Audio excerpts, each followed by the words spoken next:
girls like you out here in the West. I know I've been away, but I'm coming back home. No need to stress, baby. All I know is to be Palestinian, is to always rep where you come from. Except when you're online at the customs. Told her she can meet me up in London. She let me cause I came from Gaza with love.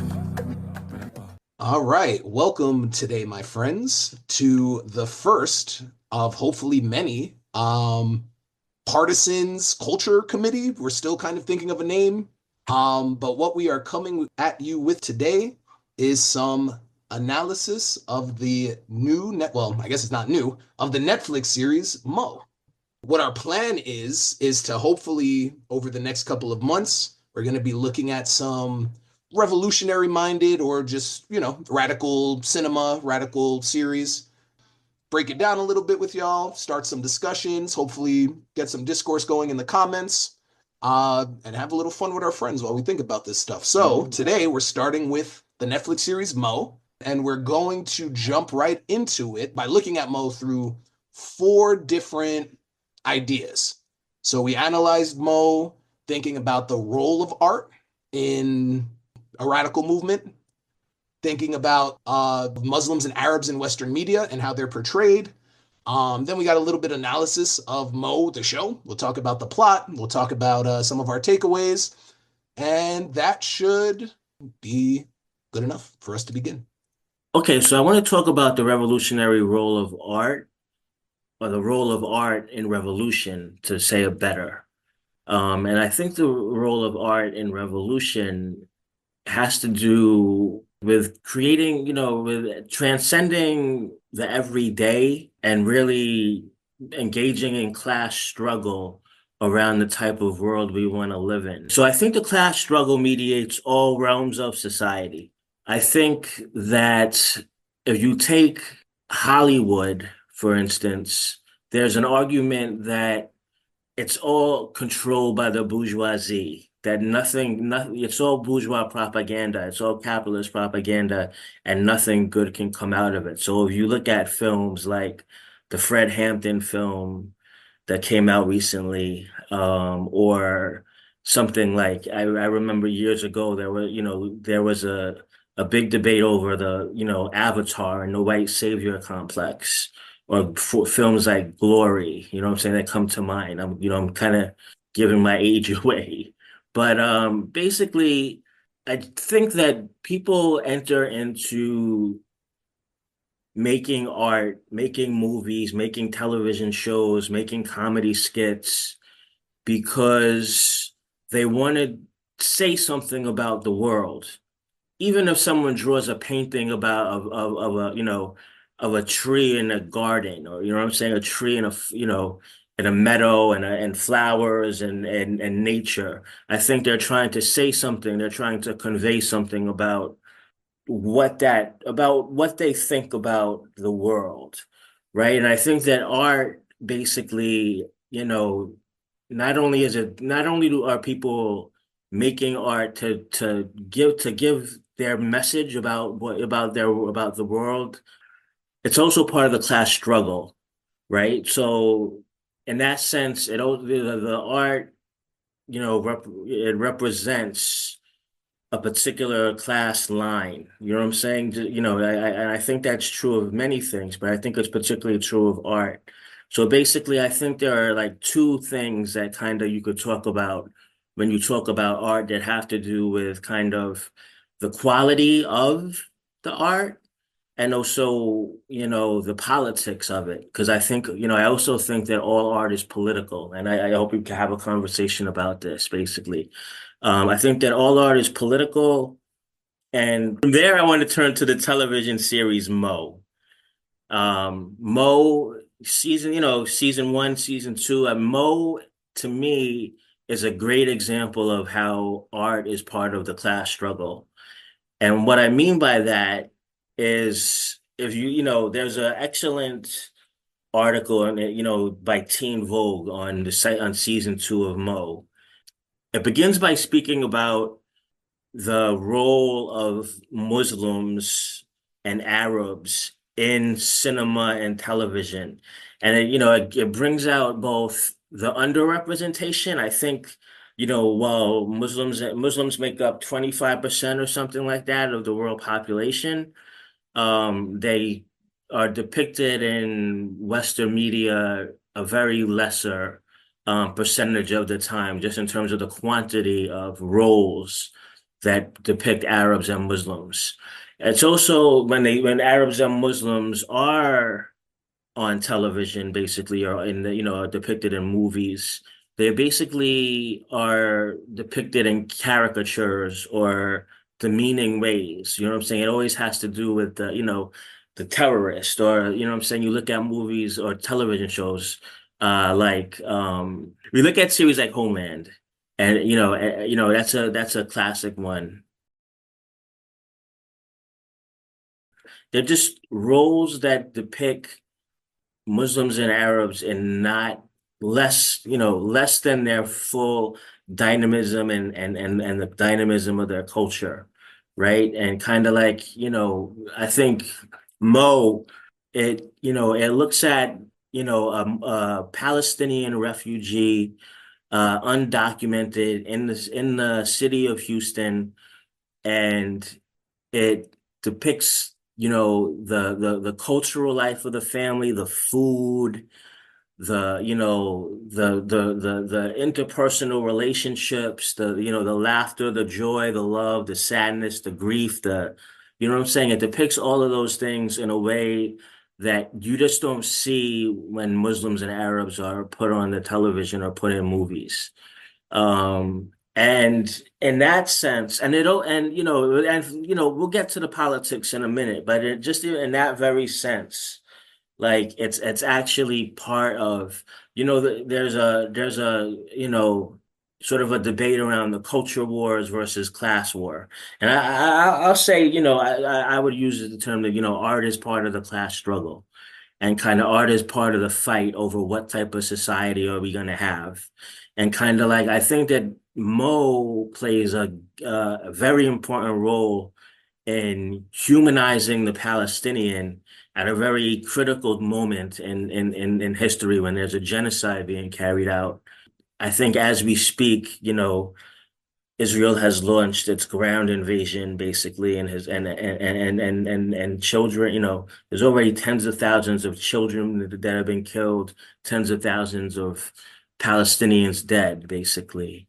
And and in the midst of that, there's this comedy on Netflix about a Palestinian refugee family, trying to get their, documentation and get their legal status in the United States, kind of like, and it's amazing. It's amazing. I think that, so, going back to the role of art, like there's the quality of it, right? There's the way there's how we get drawn into the story, how we get drawn into the the characters, and kind of how it takes us away from our own lives for a minute and into the lives of the story, basically. And kind of like I think it does a great job of that, in a way where we're really, loving and rooting for this family, right? To make it, to get their status. So there's the quality, and then I'll, touch on the politics a little bit. There's basically like the depiction of the mother, right? Looking at her, doom scrolling, basically looking at the photos, basically, and what's going on in the West Bank,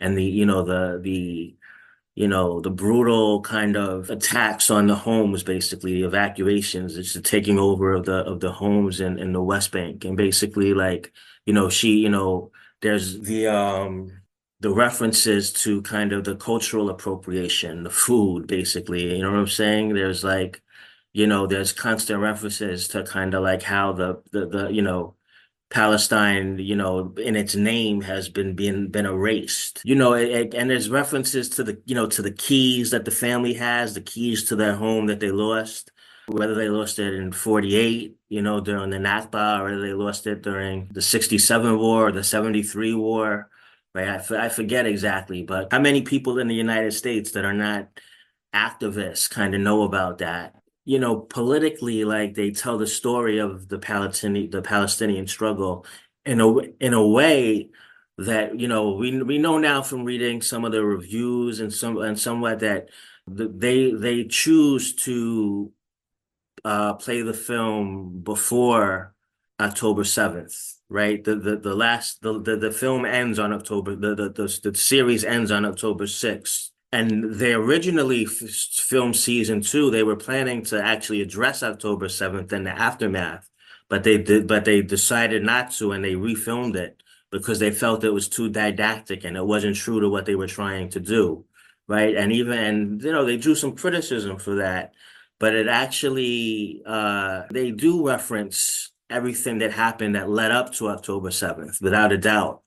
And kind of like, and they tell it from the, from the Palestinian side of the story, from a Palestinian family, right? You know what I'm saying? So kind of like what you have is a genuine, authentic Palestinian story, you know, made by a Palestinian artist that gets filmed and distributed, you know, on Netflix, and kind of like, you know, takes millions of people into a world that they probably don't know very well. You know what I'm saying?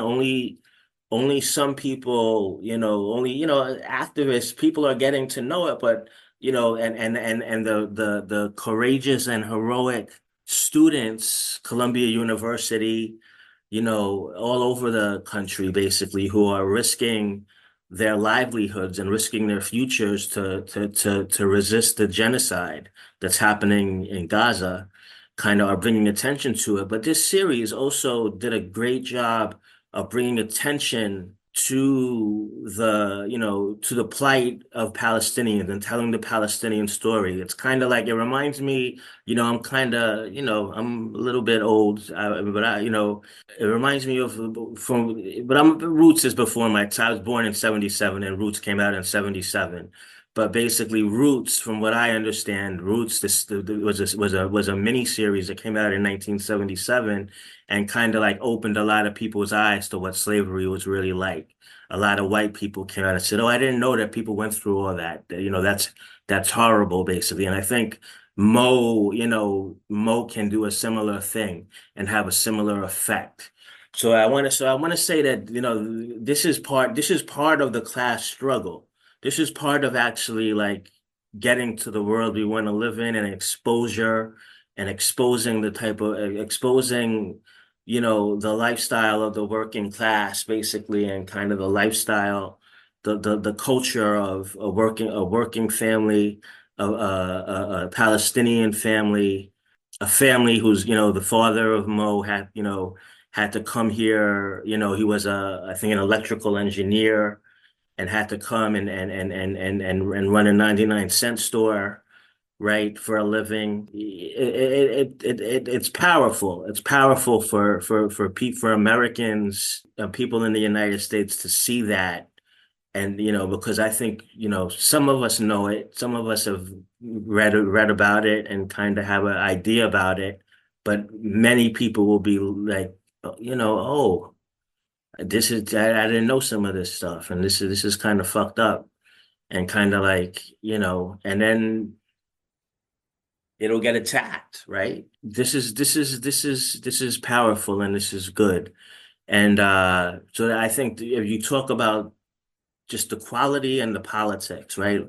That's, you know, I'm referencing from a essay by Mao Zedong on the Yenin Forum, right? That, you know what I'm saying, that you know, that you have the quality of the art and the politics of the art, the class, who, you know, who is the audience, what class does the art represent? And then, you know, if it's good politics but bad quality, it's not gonna have the effect that it should have. And if it's good quality but bad politics, it serves the enemy, right? It serves the class enemy. So kind of like, I think that Mo has this, you know, this kind of effect.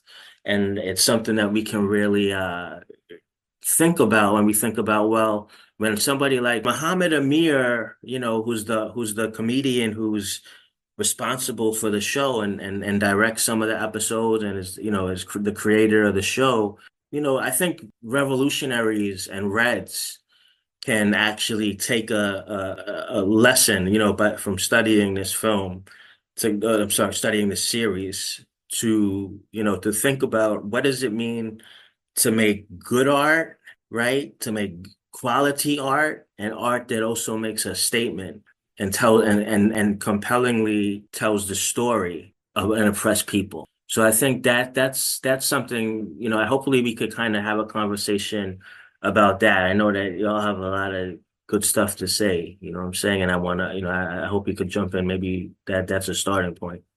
Yeah, perfect. I'll actually jump in right there. I have a couple of points I think that you raised that I want to touch on before I get into my own ideas. So part of the reason I'm interested in doing this cultural analysis series, whatever we end up wanting to call it, is this idea of are works like this authentic? And let me not say are works like this, because I think Mo, like you said, is absolutely authentic. I think part of what makes Mo fun and good, despite its serious, nature, is that it is authentic and it comes from somebody who has an authentic experience.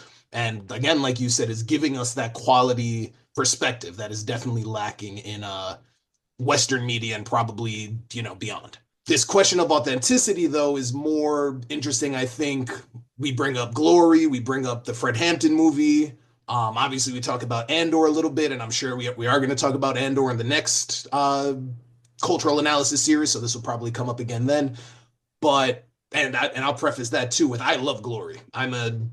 Every time I work with kids, I show them Glory because I think Glory is a fun, like good movie.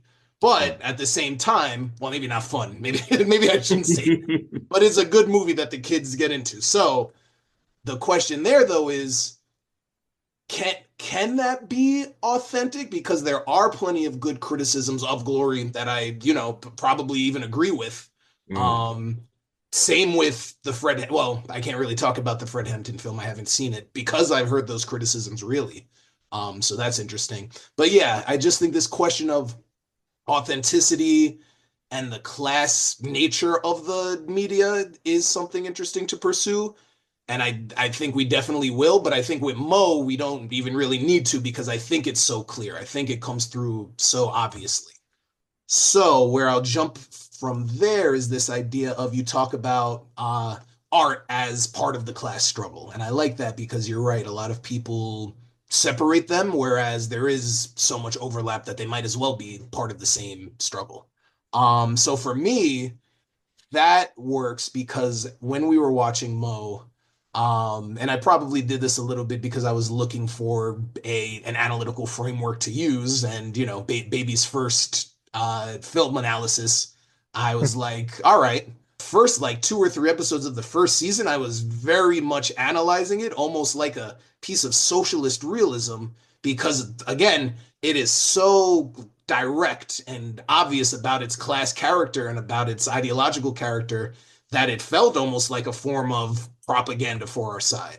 And I think that touches on what you're talking about because there is this idea of art, like if we talk about socialist realism, is socialist realism just visual propaganda? I think that's kind of what the popular conception of it is. But I really think and again, to this point you're bringing up, there's a need for proletarian or, at the very least, sympathetic portrayals and narratives on film. And I think beyond this idea of just being visual propaganda, I think that's what socialist realism does. So what I did, I looked up the great playwright Maxim Gorky. Hmm. Probably a little political controversy. I know that he was, he Hmm. left Russia at some point under Lenin, so I'm not 100% sure what that was about. But uh, Gorky describes socialist realism as having four main characteristics. It's proletarian in nature, so art that is relevant to the workers' lives and understandable to them. It's typical, so scenes of everyday life and everyday people. It's realistic, kind of goes without being said, and it's partisan. Look at that. That's us. Supportive of the aims of the state and the party. And I think Mo really hits all four of those throughout seasons 1 and 2. Particularly, I think maybe not particularly in season 1, but I think right off the bat, it is very clear about its class character and about the point it wants to make, and it doesn't try to hide it and speak in innuendo and pull a fast one and hit you with the like, yeah, Israel does have the right to exist, but well, maybe we have to cut that part. But regardless, I think Mo is definitely a very authentic and very it wears its heart on its sleeve. Rami Youssef and Mo Amer, you almost couldn't have started to make something like this at a better time. And I would even say if the first season was in production when October 7th happened, I doubt they would have let it be published the way it was. Because I actually think the finale is incredibly radical, and we'll touch on that.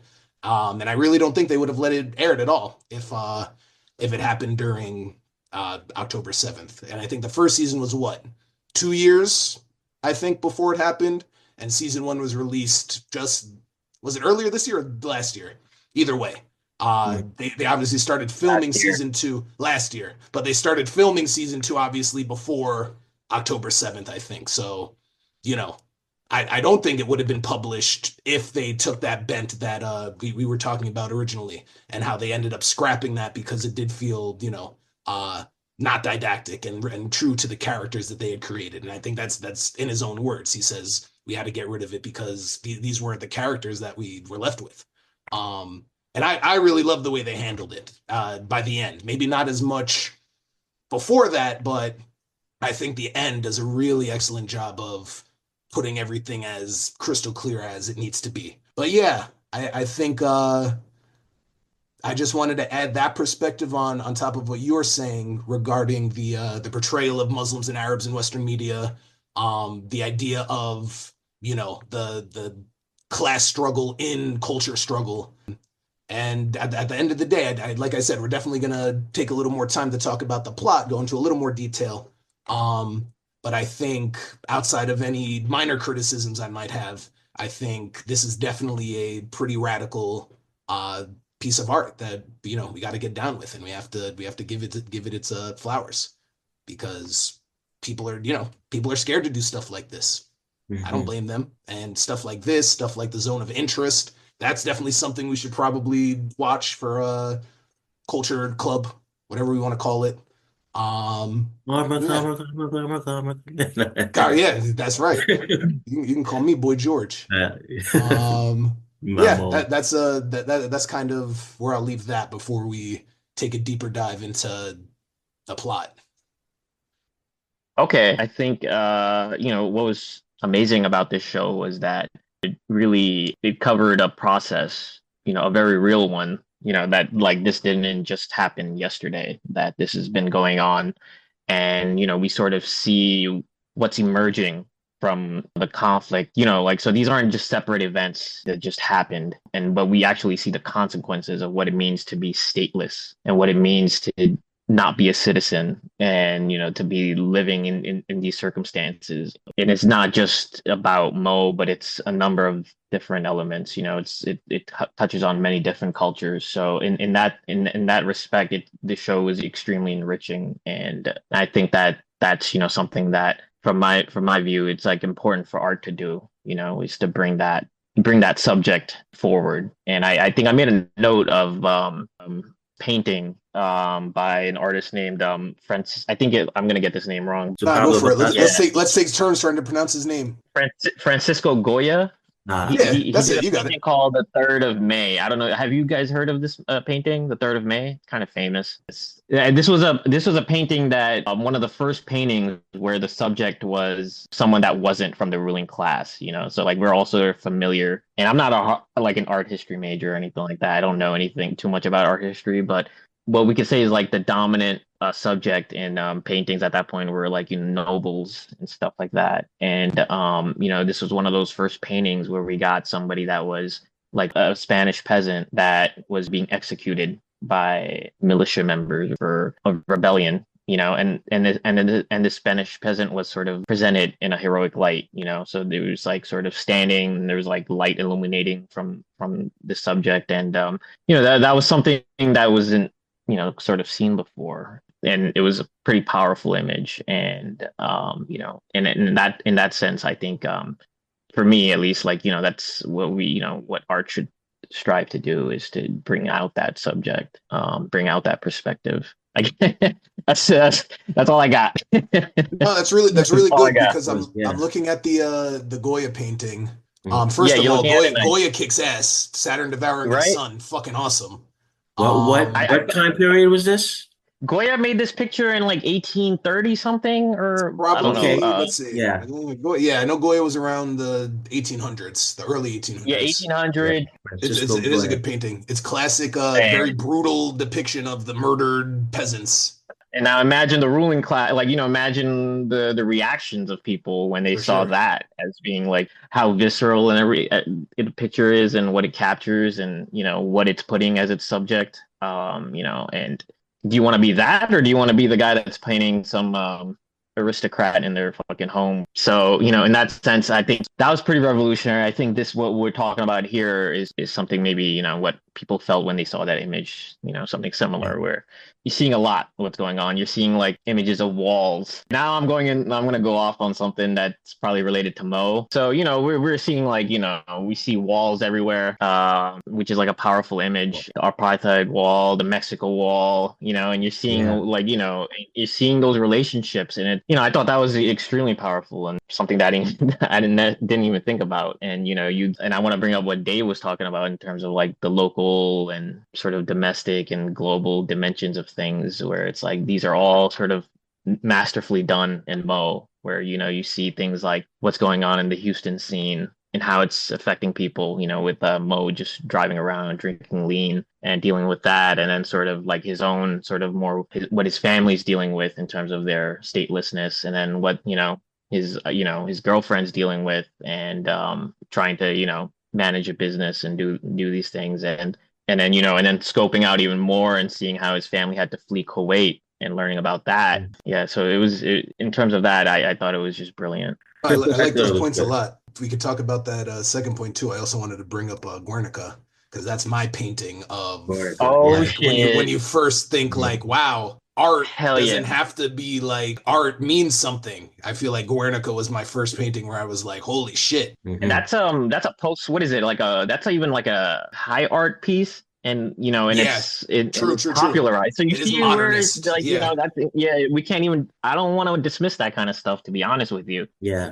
See, an interesting point going back to like Mao's talk in Yan'an, right? Where he talks about there was an argument going on in the cultural discussions in Yan'an as they were waging a revolutionary war about should the art be focused on like the popularization or the high standard, right?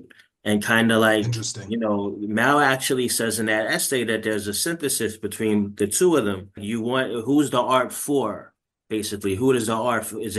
Who's the audience and who does the art serve?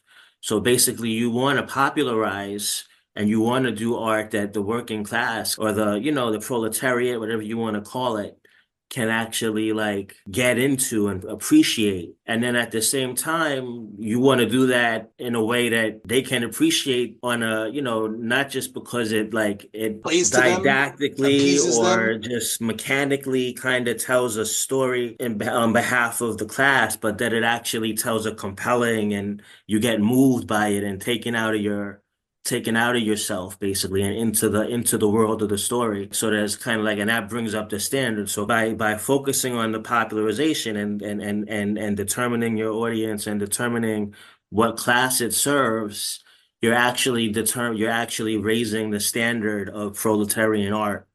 Right. I thought that was a significant point in that essay, which is interesting. And it also just while we're on that point, kind of like he talks to how you speak to artists that are in the party or comrades, allies or friends of the party. And then kind of he talks about the enemy's art and kind of like it's a very thoughtful piece about how art is part of the war they were waging. Art is part of the war we're waging, because I think that's another point. We are in a war.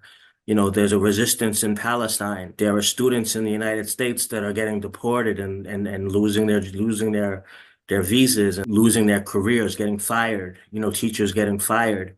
So this is a war. This is counterinsurgency. And I think, if we look at Mo and Ally, Mo is part of a larger struggle for what kind of world are we going to have? All right, I guess from there, do we want to jump into a little more plot analysis? I mean, I guess not really plot analysis. I don't want to like break down the plot that's like episode by episode.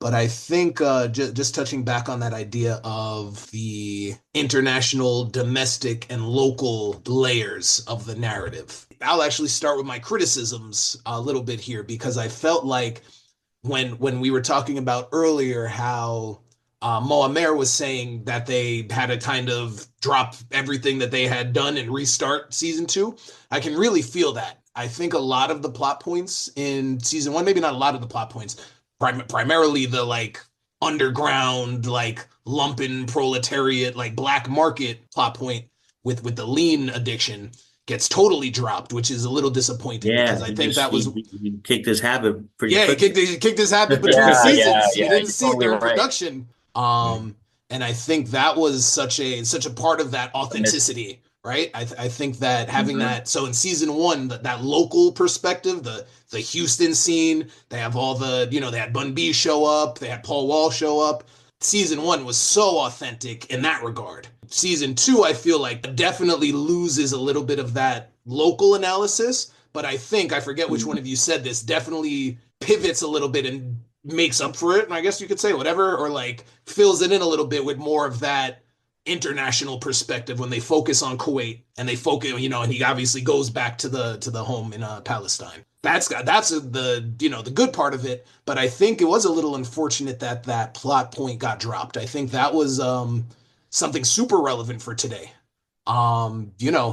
We talk about self like then it was for him it's self-medication.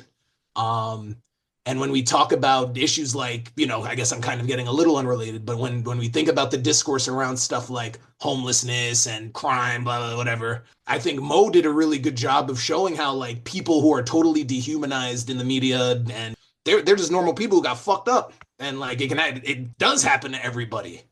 And I think season one, I think that was such an important inclusion, and they just kind of lost it in season two. But whatever. What I think about, I want to maybe take it back and like think about your local, international, Yeah, yeah, and yeah. domestic.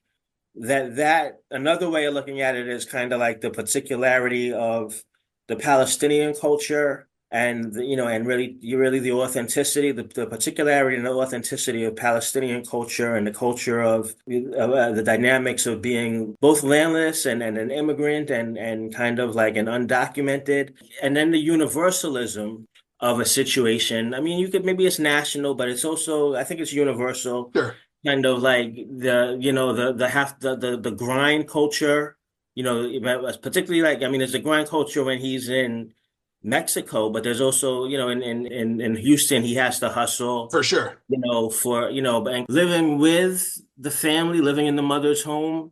And that's kind of a cultural thing, but it's also kind of like something that a lot of millennials and Generation Xers are having to do now with the economy, with America falling apart, right? You know what I'm saying? Like that's another thing. And kind of the way America's falling apart with the lean and all of that stuff. Like there's definitely like that's something that's not just immigrant. That's something that's not just Palestinian. That's something that white America feels as well, basically, is that how that need to kind of like the grind culture and the need to have to hustle and do a lot of things and to live with your parents because you're not making enough to pay any rent. That was, I think, a universal thing that, that was one aspect.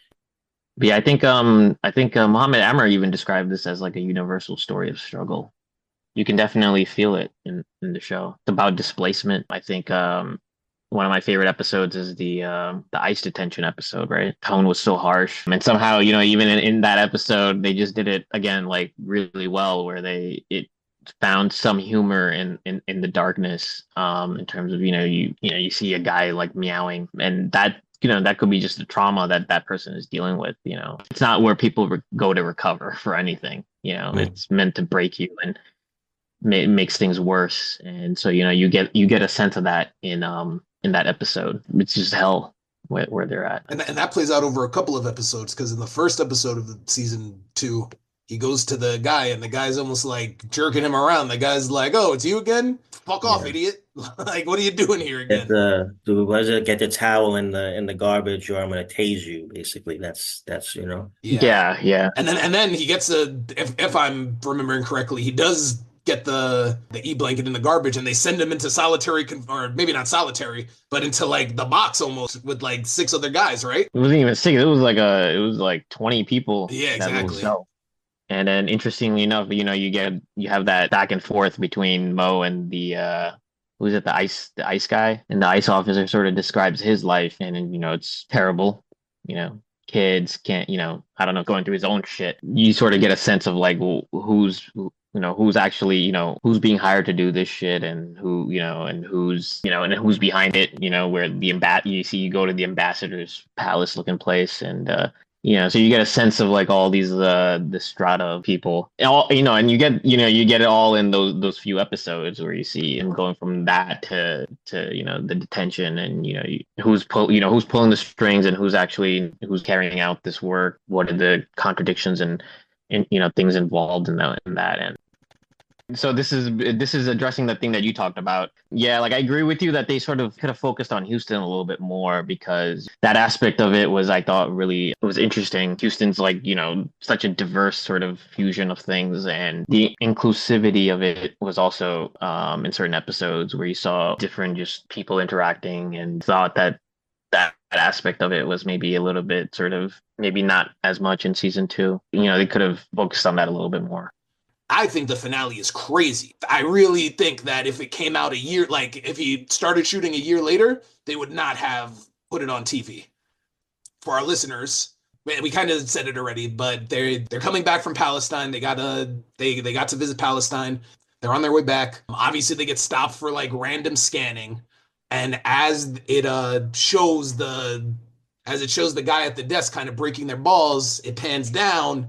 And it shows the fucking calendar, and it's like October 6th, 2023.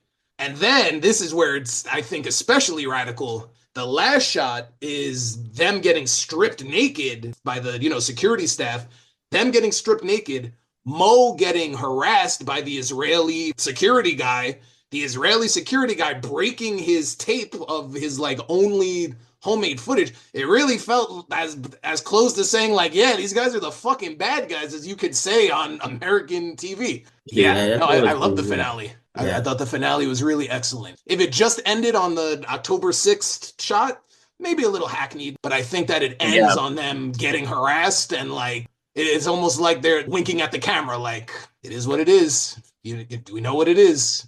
So I did really like that depiction of Israeli customs and what they went through to end the show, the series and the show. Basically, that was heavy. Americans don't see that all the time. Like I was saying in the beginning, kind of like, I thought that was important. Remember where we were trying to figure out that when we were like as we were watching season 2, we were trying to figure out what the date was. Like, did this happen before October 7th or after October 7th?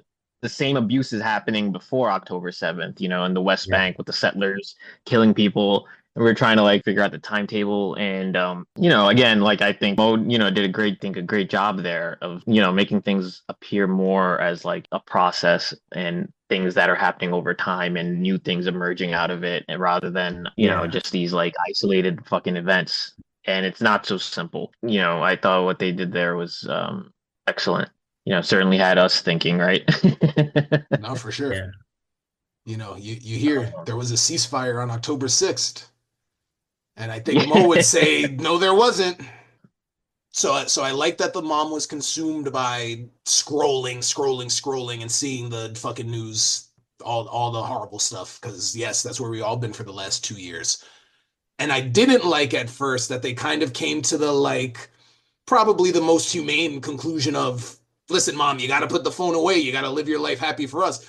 on a personal level, sure, I agree. That's nice, and I agree with that. But on the political level, I was almost like, that's kind of a cop out.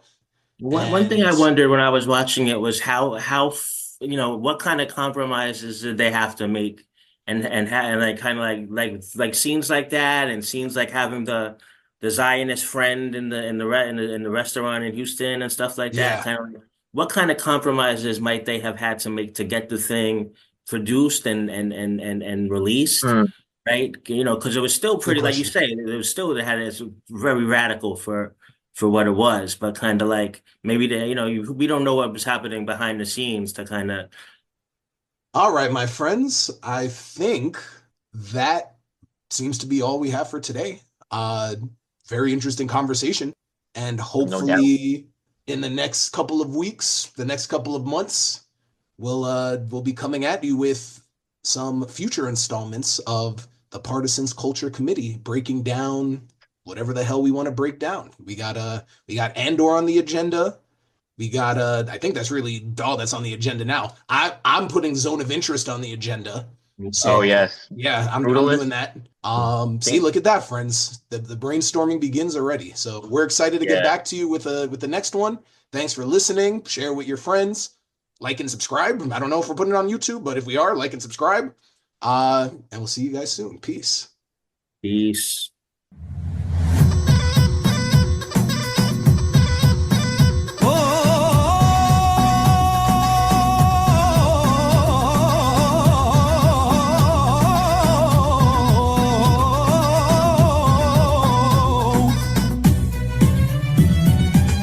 على عهدي على ديني على أرض تلاقيني أنا لأهلي أنا فديهم أنا دمي فلسطين